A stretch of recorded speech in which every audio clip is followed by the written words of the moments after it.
I'm here in Andalachak village in Chowki district, which has been impacted by the earthquake in an extreme manner. As you can see behind me, you have the residents of this area who are in the tents, temporarily displaced, and the destruction around me in this valley has been immense.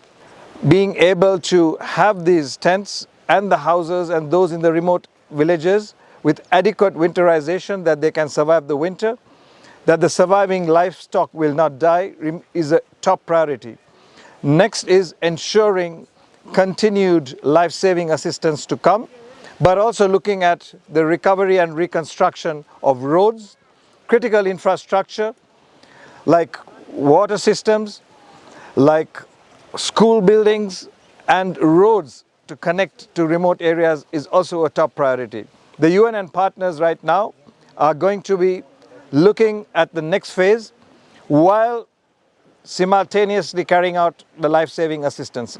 So this is where we are at this point of time. The United Nations has appealed for $140 million in assistance to support the activities going here from September till December. However, as you have seen, these children, they need to go to schools. They need to have access to spaces which are child safe, where education can continue. And that assistance is in the recovery phase and most important to be supported. Finally, I would like to acknowledge also the work being done by the authorities to enable access by creating road spaces, by taking life-saving evacuation, deploying helicopters and air assets to support, because many of the areas affected are remote mountainous locations where you cannot access them unless you have air assets at this point of time.